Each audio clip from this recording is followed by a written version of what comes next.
Hello，歡迎大家又嚟到松仔同松太嘅 channel 啦。嗱，過去呢一年幾集呢，我哋都有講過呢。而家工黨政府喺為咗準備去4月個財政預算案唔好睇出嚟條數咁難睇嘅情況底下，又唔可以話即係大幅向市民再徵收一啲新嘅稅項啦，係咪？雖然佢都要繼續喺度開發緊㗎啦，只不過唔係話嗰啲 working people 交嗰啲稅呢，就唔能夠再加。兩單都唔會有。好狹窄嘅嗰個範圍係，即係佢唔能夠加嗰啲位係好狹窄。但係能夠加嗰啲係無限大無限寬，咁但係佢除咗係加稅之外，佢就係諗點樣 cut 佢自己嘅開支，去令到嗰條數靚啊嘛。咁所以一年幾集我哋都有講過啦，譬如呢一個 NHS England 啦，突然間就被宣布話要 abolish 啦，要廢除佢啦。事前係冇人收到任何通知嘅，直至到 announcement 嗰日咧，大家突然間廢除咗 surprise 咁。係好事定唔好事咧？暫時好難講嘅，係咪？可能裡面真係有好多淤血、好多冗員咧。咁啊，另外就係呢一個政府裏面亦都係啦，要 cut 11000幾個人啦。咁啊，之後咧亦都有新嘅消息咧，可能會再 cut 得再多啲嘅。咁我哋之後再同大家討論呢個問題。咁啊，一連兩日都有講過關於 cut 啲 back end 嘅嗰啲工作人員，用 AI 去取代佢哋嘅職位，提高嗰個效率，咁啊令到咧政府嘅營運咧係可以更加順暢啦，同埋使少啲錢嘅。咁呢一個咧，我哋一路都話即係佢同保守黨個最大分別就係佢淨係 cut back end 嗰啲啊嘛，嗰啲我哋眼不見嗰啲咁就為淨㗎啦，因為掃晒落個床下底度到有時從鼠蟻生出嚟再算咧，嗰陣時再諗。最緊要而家 cut 咗先執乾淨咗間屋，表面上睇係乾淨咗係呢一個梁詠琪叻咕叻咕新年財執屋 style，OK？ 咁即係你之後喺個露台嗰度發現有蕉皮嗰啲另計。咁但係今日咧就有爆出另外一單新聞，就係呢一個《泰晤士報》咧就開咗個專題報導，就話呢一個英國嘅教育大臣咧就最近就宣布係會考慮咧係削減呢一個教育嘅開支喎。咁我聽完好多今日好早嘅時間就一起身，我已經聽到呢單新聞啦。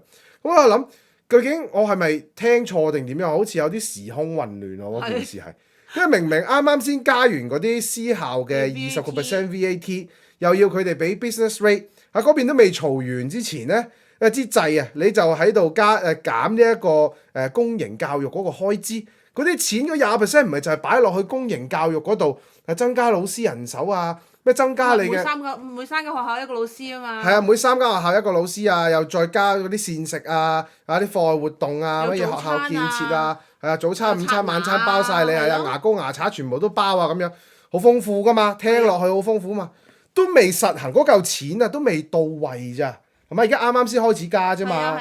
你攞得幾多啫？攞咗頭嗰一個 term 嘅學費係嘛？你嗰啲老師都未請喎，喺嗰啲公校裏面，嗰啲 free 嘅 school meal 都未開始有喎。唔係佢有少少嘅。嗰啲 breakfast club 我哋咪前1-2個禮拜先講過有試用期，有某一啲學校作為試點，就試咗佢哋先，教貧窮嗰啲學生咧就開始有啦咁樣。咁我哋當其時話都 OK 嘅，即係起碼你叫做嗰啲錢係用落翻啲學生嗰度我都冇強烈去反對佢呢一樣嘢。咁今日呢單新聞咧，真係睇到我拗晒頭，大佬，即係佢自己打自己嘅嘴，仲快過我哋講出嚟。佢話咧因為咧而家學校咧就嗰個營運咧就好貴咁我唔知係唔知點樣叫平啦。咁佢話咧就建議削減5億英鎊嘅學校預算。教育大臣咧削減呢5億英鎊預算嘅時間，第一樣佢打算 cut 嘅咧就係嬰幼兒而家所享有緊嘅免費午餐、免費嘅學校餐點。咁根據佢所講佢話咧就將會有推出一系列新嘅削減措施。而家目前係處於一個建議嘅狀態。建議狀態嘅幾時會成為現實咧？我相信都好快，因為好具體下。譬如咧係而家學前班啦，或者係1-2年班嗰啲小朋友咧，4-5歲嗰啲咧，咁佢哋返學校係有 lunch 食噶嘛，有嘢食噶嘛，咁嗰啲全部都係免費嘅。咁我又建議咧話咧，而家將呢一個成個嘅免費餐點呢一個計劃咧，就全面取消佢。跟住咧，你如果想仍然有免費餐嘅話咧，你就要經過呢一個經濟狀況審查。哇！大佬個僆仔食得你幾多啊？大佬，你食嗰餐都要經濟審查喎，即係變咗。咁咪即係個小朋友有得食，咁即係自己屋企嘅經濟差，你先有得食啦。咁你返到學校，咁啲小朋友咪知道原來你屋企冇錢嘅，我屋企有錢，咁咪有個分別喺度咯。我相信佢點解喺呢一個學前嗰啲要 cut 咧？你未識分啊！因為佢哋唔識 A 噶嘛，佢肚餓又唔知係嘛，唔肚餓又唔知，飽又唔知，中意食啲咩又唔知。媽咪叫我翻學校食咩咪食乜嘢咯。係啦，佢點知咁多嘢啫？咁但係個問題係佢食得幾多啊？係嘛？食你幾塊蘋果啊？食你少少沙律啊？食一塊 pizza 都唔係俾得你咁樣都要已經啲餐。你唔係話攞咗嗰啲錢就係去為咗俾啲學生可以有免費午餐啊、免費早餐 breakfast club 嗰啲嘅咩？即係佢而家有得食早餐，就冇得食午餐係嘛？咁早餐要食飽啲啦，你係咪報飛先？嗱，呢個影響好多嘅移民英國嘅香港人家庭啊，因為好多家庭咧都係即係嗰啲小朋友都偏細噶嘛。有啲可能啱啱出世冇耐啊，有啲而家就係4-5歲呢一個求學階段啱啱入學，咁啊突然之間佢哋個學校嘅免費餐就取消咗咯喎，冇咗，咁你家長又要做多啲嘢啦。好啊，呢個都我都唔知點講啊，呢個睇完我都已經有啲嬲噶啦。第二又去取消咩啊？取消學校免費提供生理用品俾女性學生，即係如果你女性有嚟生理週期，有免費㗎？有㗎，因為有啲公校係有呢一個免費嘅派嘅。咁我覺得係好事嚟嘅喎，喂，你 M 巾都 cut，你有冇搞錯啊大佬？你其他咁你不如學校嗰啲廁所啲廁紙 cut 咗佢啦。我細個嗰陣時冇㗎，不過有聽過話有啲 charity 咧會即係特登攞啲去學校度擺喺度咯。咁你唔能夠 rely on 啲 charity 啊嘛，咁可能有一啲學校有啲學校冇咧，係咪？咁同埋你以前細個冇嘅，咁好多嘢以前細個都冇㗎，有好多人屋企以前冇自來水，以前幾百年前冇抽水馬桶，咁你咪咁樣活過去係嘛？咁你唔能夠攞以前個標準同而家去 judge 㗎嘛？咁你已經有提供咗㗎啦，咁你冇理由突然間而家去抽起咗呢樣嘢，同埋呢個好唔公平喎，因為淨係女性先需要嘅啫喎，男仔係唔需要嘅喎。我兩個仔係冇呢一個問題喎，但係問題我作為一個普通市民，我睇到你，喂大佬你連 M 巾你都慳，你有啲乜嘢係唔慳得㗎？我想問，即係呢一樣嘢對於女性嚟講已經好多嘅新聞都有講話。M 巾其實個價錢都頗貴啦，亦都有好多我有時去廁所睇嗰啲廣告，我唔明呢個男廁都有嘅，就話要女性點樣係脫離呢一個冇 M 巾用嘅嗰個苦況啊，即係佢哋叫 period poverty 啊嘛，period poverty 即係生理貧窮，就因為佢哋買唔起呢一啲必須要嘅生理用品。咁所以又會可能叫啲人捐贈啊，諸如此類啊，或者要政府去正視呢樣嘢。喂，你帶頭喺學校嗰度 cut 咗一樣咁重要嘅嘢，呢個我睇完我真係莫名其妙啊！跟住咧就削減對部分家長提供嘅一啲課後嘅托兒服務啦。喂，之前咪先至講話英國因為個托兒服務太貴啊，又或者係唔夠人去做呢一個托兒啊，咁啊變咗好多家長就要留翻屋企湊小朋友，所以就出唔到嚟做嘢。咁你咧就為咗要佢哋出嚟做嘢咧，就提供翻多啲免費嘅托兒服務俾佢哋啊。呢個係之前保守黨嘅政策啦。咁你而家工黨又要叫人哋出嚟做嘢，你又唔俾托兒服務人哋，又要削減佢嘅援助，咁好明顯要得你援助嗰啲就係你唔援助佢出唔到嚟做嘢，佢冇辦法可以係維持到個正常嘅生活啊、正常嘅支出，而唔靠你政府嘅開支啊嘛。你走去削減佢哋，咁你根本就係個本末倒置咗咯，成件事係。但係再黐線嘅咧，仲喺後面啊。咁啊，英國咧而家咧有一樣嘢咧叫做Junior ISA 啦，就係即係 Junior Individual Saving Account 啦。咁原意咧就係俾啲家長咧就幫啲小朋友咧未夠18歲之前咧好似係11-12歲開始係嘛，就可以去開立一個銀行戶口。咁然之後咧就可能幫佢有少少供款喺裡面啊。但係咧嗰啲錢咧就唔能夠可以喺18歲之前咧就攞嘅，一定要18歲之後先至可以攞嘅。咁但係裡面嘅存款啦同埋個利息咧都係免稅咁樣啦。咁目的個原意就係即係可以有一個 start up fund俾啲小朋友啊嘛。咁一路以嚟咧，英國咧嗰啲小朋友如果佢係即係有一個需要係政府去託管嘅，譬如係可能屋企有家暴嘅情況出現啊，或者孤兒啊諸如此類一啲 children in care 嘅一啲有受保護族群嘅一啲兒童啦。咁佢哋咧，如果一旦係俾政府咧係要即係去看管作為監護人咁監管佢哋超過12個月嘅話咧，咁政府都有一個福利，就係會幫佢哋去開一個 Junior 嘅 ISA account。咁政府咧就會喺裡面資助呢一啲小朋友俾翻少少嘅積蓄佢哋。咁到佢哋18歲啦，長大成人啦，咁佢哋唔需要靠屋企啦嘛，咁屋企係冇能力去俾任何嘅積蓄佢去 start 佢嘅生活噶嘛。咁at least會都其實講緊可能都係得幾千磅，都到頭來18歲嗰陣時，佢可能都係得幾千磅，夠佢可能夠佢3個月至6個月嘅開支好慳咁樣用嘅話，咁但係我覺得呢一個係一個好事嚟啊，因為嗰啲小朋友可能自小就缺乏家庭溫暖啦，唔好話家庭溫暖啦，佢連喺財政上想去做到自給自足都係好大困難啦。咁你政府幫佢少少去起步，咁我覺得呢個係有需要、有必要啊，直情係。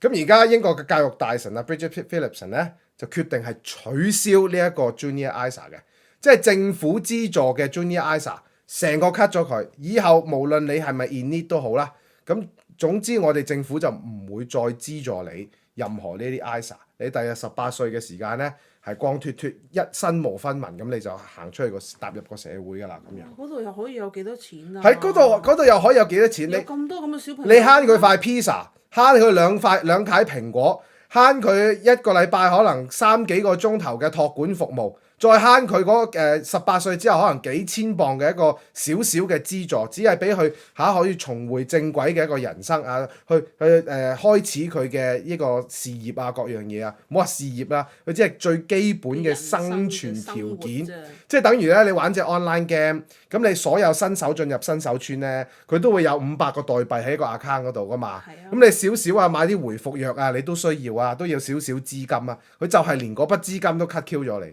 咁另外咧，亦都提議咧係取消或者係削減一個叫做 Turing Scheme 圖靈計劃。咁啊 Turing 咧應該係 after 呢一個 Alan Turing 個名啦，即係佢係2次大戰製造咗個解密嗰個解碼器啊，即係電腦嘅最初型嘅解碼器嗰個人叫 Alan Turing 啊嘛，佢間接令到2次大戰咧係贏咗，因為佢解到德軍嘅密碼啊嘛。呢個唔重要，我岔開咗少少講。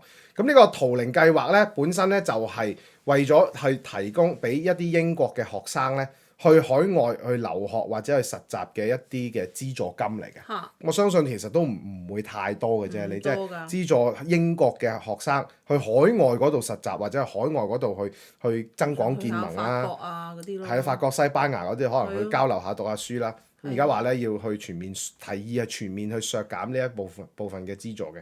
咁啊仲未完嘅喎，仲有啲再黐線啲嘅喎，譬如係啲乜嘢咧？譬如咧就係話要削減所有公校裡面嘅一啲舞蹈班啦、音樂班啦，同埋一啲體育計劃嘅資助嘅。咁啊試圖咧係靠咁樣咧去節省個開支。哇！大佬我聽完我真係我火都嚟。你老闆你走去嗰啲私校嗰度係加咗佢哋20% 嘅 VAT， 你個目的唔係就係為咗令到公校啲學生可以係過到一啲更加充裕嘅學校嘅優質生活，可以更加提高佢哋嘅教育水平、教育水準嚇、教育嘅一啲服務等等。咁但係你而家係做緊啲乜嘢咧？你而家去減啲雞毛蒜皮嘅嘢，但係嗰啲嘢就真係直接影響到啲受需要資助嘅人士。譬如係嗰啲小朋友托兒服務，喂冇就冇，冇錢就冇錢，就要留喺屋企度睇住佢。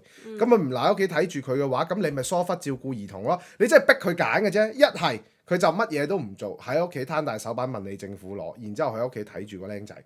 一係咧，佢就可能冒住風險，冒住咧係疏忽照顧兒童嘅罪名，佢都走出去翻工做嘢，就結果留咗個僆仔喺屋企，跟住可能又會出現嗰啲人間慘劇啊，邊個係點樣餓死咗啊？點樣呢啲係咪佢想見到嘅問題先係嘛？第二就係喂，咁你而家你話加嗰啲老師俾嗰啲學校嗱，3間學校先分一個，我都唔理你分頭定分腳定分手啦。你而家喺學校裏面，本來喺度參加緊啲課外活動啊、舞蹈啊、音樂啊、體育啊呢啲，全部都係有益身心嘅嘢嚟嘅。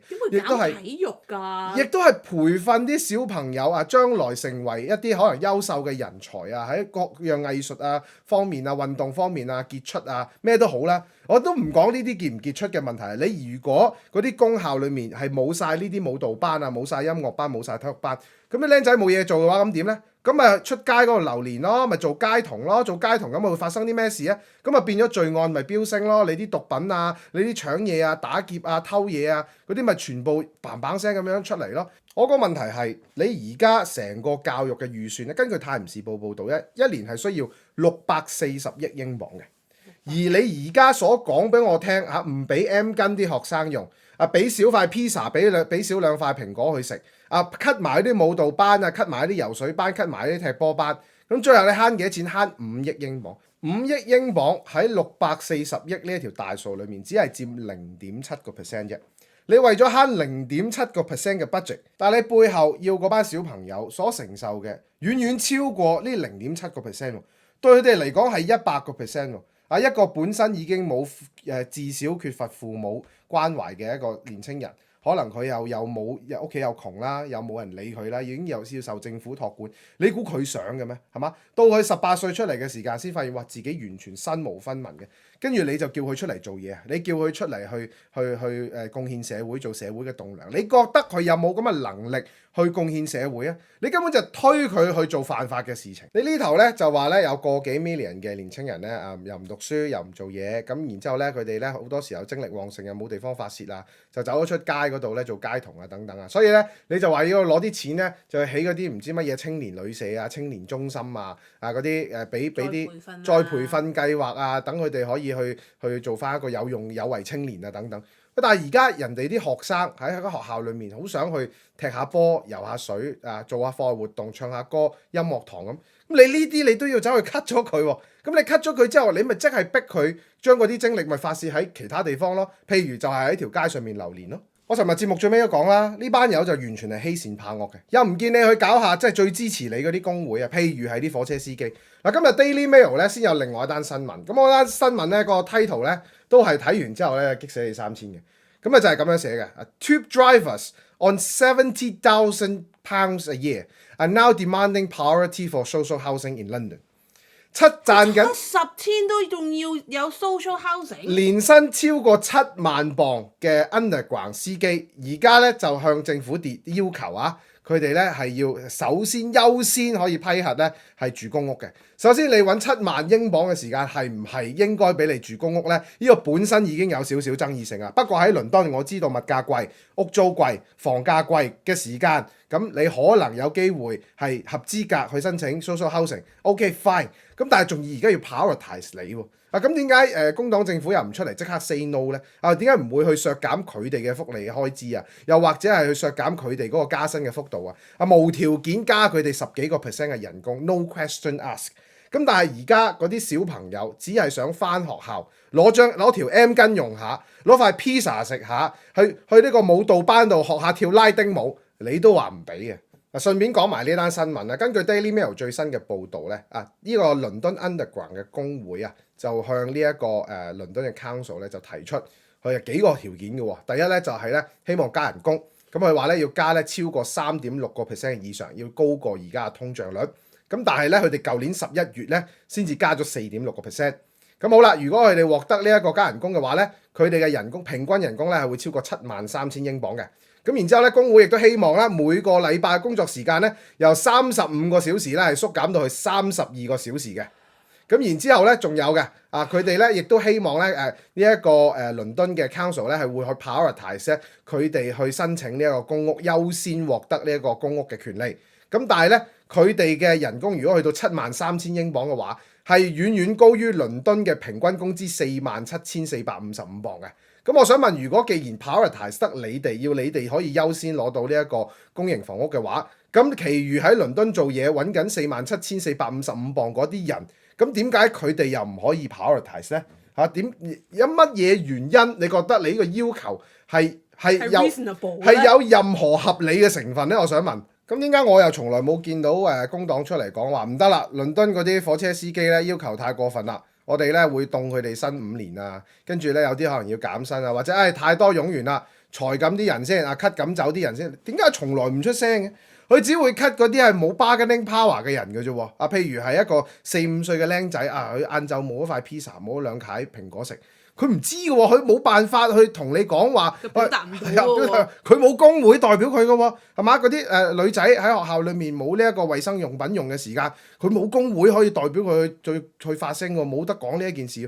咁你好明顯就係欺善怕惡啦！即係最搞笑嘅地方就係咧，你而家 cut 咗嗰啲小朋友喺學校裏面嘅餐點，咁但係咧你就免費提供牙膏牙刷俾佢，咁樣乜嘢用意咧？即係個用意係咪就你刷完牙啦學校？咁唔好食嘢啦，食嘢會蛀牙噶，咁唔食嘢，咁唔會蛀牙咯。保護你嘅牙齒用心良苦佢真係。好啦，anyway 啦，我講講第二單新聞啦。不過第二單新聞某程度上咧，同第一單咧都唔多唔少有啲關係嘅。咁呢一單咧就係關於而家咧英國下議院咧喺下個禮拜一準備去審議嘅一條叫做 Children's Wellbeing and School Bills 兒童福祉與學校法案。咁呢一條法案咧，我哋喺我諗前一兩個月咧，佢啱啱話推出要想去審呢條法案嘅時間咧，我哋有講過下嘅。咁啊呢條法案咧，最近咧就俾一個前 Ofsted 嘅主席咧，一個總監咧，係就好大力咁樣批評呢一條嘅法案。咁咧就同政府咧引起咗一個激烈嘅爭吵，因為政府咧就唔同意呢一個 Ofsted 總監嘅觀點。嗱，首先講講呢個 Ofsted 總監咧，就叫做Amanda Spelman。咁佢咧就喺2017年至到2023年咧，係擔任全英格蘭嘅呢一個 Ofsted 嗰個評級系統裡面嘅一個主席嘅。咁但係由於咧喺2023年嘅時間咧，其中英格蘭有一間學校咧就有一個嘅校長就在任期間啦，因為壓力大啊等等啦，亦都係因為個Ofsted 嘅評級制度咧太過苛刻嘅情況底下咧，就令到佢係即係有情緒嘅問題，就變咗最後係自殺身亡嘅。咁啊呢一個前 Ofsted 嘅總監咧，亦都係因為呢一件事之後咧，咁佢就冇再做到呢一個 Ofsted 嘅主席啦。咁但係最近呢一個前英國教育標準局 Ofsted 嘅主席或者總監啦，咁佢咧就喺 BBC Radio 嘅一個節目訪問裏面咧，就猛烈批評政府咧而家新推出嘅一啲教育改革，譬如喺呢條 Children Welfare 同埋 School Bill 咧，係會令到英格蘭嘅教育水平咧係嚴重倒退，亦都會令到我哋個教育制度咧係變得越嚟越差嘅。咁但係政府咧就表示完全唔同意佢講法啦，好大嘅回應咧就係同佢即係隔空罵戰啊！咁就話咧，就首相嘅發言人咧表示咧話咧呢一個前 Ofsted 嘅總監應該少啲花時間咧批評政府嘅改革，應該咧反思自己點解推行 Ofsted 嘅時候咧係會徹底失敗，而且佢任呢一個總監嘅期間咧所有嘅教師團隊咧都對佢咧係完全喪失咗呢個信心等等咁樣。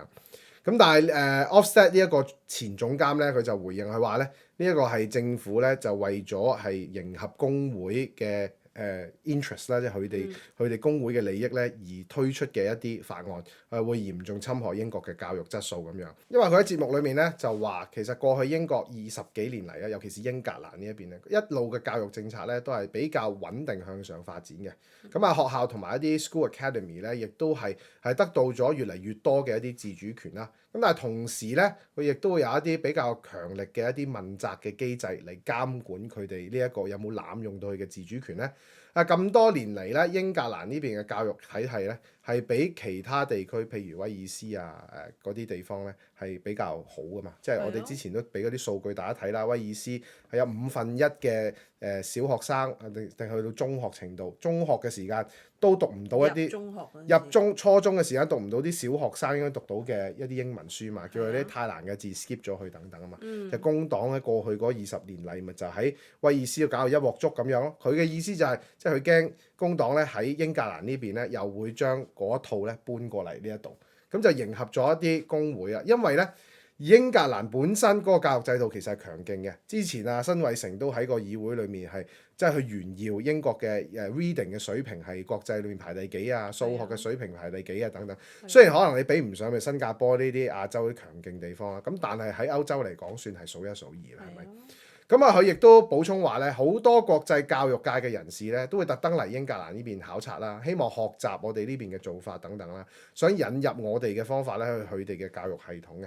咁但係而家咧出現嘅一系列嘅變革咧，咁就會大大削弱咗嗰一啲嘅 academy 佢哋嘅一啲自主權啦，而且咧會限制佢哋咧係要教授啲乜嘢課程嘅。咁而呢一個咁樣嘅限制，呢一啲咁樣嘅改革措施咧，某程度上其實就係向啲工會傾斜。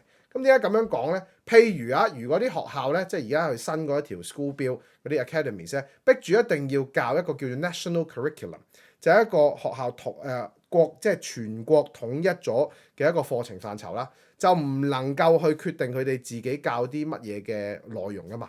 咁呢個意味住咧，政府對學校嘅課程咧係強力咁樣控制住啦，而且咧嗰個教師公會咧喺個課程個編採上面咧係可以發揮一個好大嘅影響作用，因為變咗所有嘅教師公會嘅教師就佢哋去決定我中意教咩就教咩。究竟你哋應該學啲乜嘢？你個課程內容裡面應該包括啲乜嘢？點解會係咁樣呢？因為佢其中第二條條款就係所有嘅學校一定要請係有 qualify 咗嘅一啲老師。而其他而家本身可能有一啲 academy 咧，可以請一啲係某啲界別裡面嘅專業人士過嚟去進行某一啲嘅課程嘅授課嘅。到時咧就唔能夠咁樣做啦，一定要你有教師資格嘅人先至可以。而大部分有呢啲教師資格嘅人咧嘅老師咧，都一定係加入咗工會嘅。咁當呢啲工會聯合起上嚟嘅時間，咁佢哋咪有權，佢個 bargaining power 超大。因為你所有學校都一定係呢一啲工會嘅老師嚟噶嘛，大部分可能佔咗90%以上啦。然之後佢哋亦都因為一定要係 qualify 咗嘅老師，先至可以去制定呢啲課程內容噶嘛。咁你交俾啲專業嘅老師去做呢啲課程內容，唔係有一個問題。個問題就在於，即係背後工會係可以去控制究竟嗰啲課程係教啲乜嘢啦。另外仲有第3條喎，就係譬如政府咧喺個 school bill 裏面咧就會計劃納入咧未入學兒童嘅一個登記名冊，咁就去登記嗰啲如果係你想 homeschooling 嘅家庭咧，咁對佢哋咧進行更嚴格嘅監管嘅。美其名咧就係話所有嘅學生咧都應該適齡嘅兒童都應該入學去即係去學習啦。咁亦都係即係驚可能有啲家長故意就疏忽照顧兒童啊，又唔帶佢哋翻學啊，但係喺屋企又唔係教佢哋嘢啊，諸如此類。咁呢個係某程度上係好事嚟嘅。OK， 佢有去記錄低緊邊個冇翻學啊，去嚴格啲監管啦。但係對於呢一啲教師聯盟嘅工會，佢潛在嘅利益就係會降低嗰個學生嘅流失率啦。咁啊，亦都會令到確保更加多嘅學生要入讀呢個正規主流嘅學校。咁而從而你咪會提高咗個教師嘅 demand 一個需求咯。咁所以點解佢要喺私立學校嗰度攞20% 嘅 VAT 嗰個錢，就去請更加多嘅老師？咁啊，從而你咪增大咗嗰個老師個工會嘅嗰個 bargaining power。咁而且咧，你嗰啲老師如果一旦真係罷工，咁然之後佢可以為我全國性罷工，咁咪變咗好似火車啊，好似你呢一個underground 咁樣樣啊！我唔滿意你個加薪幅度，或者唔滿意你個 pension 嘅制度等等，突然間好大量嘅老師罷工，咁你政府你點樣同佢 bargain？你除咗妥協之外，你仲有冇其他方法咧？因為你諗下喎，學校罷工，個老師罷工係比火車罷工更加嚴重喎，個後果更加大，因為好多家長都要翻工噶嘛。咁你嗰啲學生冇得翻學，嗰啲老師罷工，學校停課，佢固然學唔到嘢啦，再加上嗰啲家長可能要翻去照顧啲小朋友嘅話，咁你對英國個經濟造成嘅損失，其實同你醫生罷工、護士罷工係差唔多咁嚴重，即係我會多方面添。我覺得係仲更加多方面，因為從事其他各樣有必須要嘅職位嘅人，佢可能都因為你教師罷工冇人照顧啲小朋友，而佢翻唔到工，而導致到其他各行各業都會出現危機嘅。咁所以咧，呢一位嘅 Ofsted 嘅前總監咧，就對呢一個咁樣嘅法案咧係表示強烈不滿啦，同埋批評政府呢一個做法嘅。咁當然啦，政府就完全唔同意佢嘅講法啦。咁啊，認為佢應該係花多啲時間去反省自己嘅過錯，而唔係去批評政府點解要進行呢啲改革。咁啊，當然英國嘅呢一個全國教育工會 NEU 咧就表示咧，佢話咧呢一個咁樣樣嘅改革咧係具有遠見啦，同埋而且係符合呢一個公平公正嘅競爭環境。咁啊，老實講咧，係個法案嘅力度咧仲係唔夠大嘅。咁工會梗係咁講㗎啦，係咪？咁啊，而且咧教育部咧亦都有發言人話咧，佢覺得呢一個咁樣嘅兒童福祉同學校法案咧係具有一個歷史上里程碑嘅意義嘅。加上咧，佢而家咧係進行地區嘅 Ofsted 改革咧，確保每個細路哥咧都可以入讀一間優質嘅本地學校，並且咧係可以利用呢一個法案咧去吸引最優秀嘅老師咧留翻喺度，令到啲學校咧係能夠有更加創新嘅發展咁樣。即係佢講嗰啲嘢係好虛無縹緲㗎，即係你係可以任何 situation 你都可以套落去用，而你又唔知道佢嗰啲嘢係咪真係實際會發生？何謂優秀？何謂創新？何謂有歷史里程碑嘅意義？咁但係而家人哋個 Ofsted 嘅個前總監就舉出咗一啲好實際上係真係會直接因為你呢條法案而導致到嘅一啲可能會發生嘅一啲負面嘅後果。咁但係你工黨咧就選擇係唔回應或者係忽略呢一啲問題嘅。咁所以你從呢兩單新聞咧，如果你分開睇嘅話咧，你未必感覺到個 full picture。但係如果你擺埋一齊睇嘅時間咧，你就發現咦唔對路喎。佢其實唔係真係好集中 focus on 你啲兒童嘅福祉嗰度啫喎，佢講就講有條兒童福祉嘅法案，咁但係佢連你學校裡面一啲必要嘅女性衞生用品都打算 cut 嘅，學前兒童嘅免費餐點少少一兩塊 pizza 加兩塊蘋果，佢都話要 cut。仲有你啲學生想喺學校度學習下舞蹈、踢下波、游下水，佢都話要 cut。咁但係如果你咁樣都要 cut 嘅情況底下，你又點樣係保障緊啲學生同埋啲兒童嘅福祉咧？定係你係保障緊啲工會佢哋嘅最大利益同埋佢哋嘅福祉咧？Anyway 啦，呢個就交翻俾大家自己去判斷啦，同埋討論啦。喺 comment section 上留言咧，係同大家一齊討論下、參考一下嘅。咁今集節目咧去到呢度亦都差唔多啦。如果大家中意睇我哋影片咧，記得 like、share、subscribe，撳下鐘仔，咁就知道我哋下次幾時出片。下集再同大家見啦，拜拜。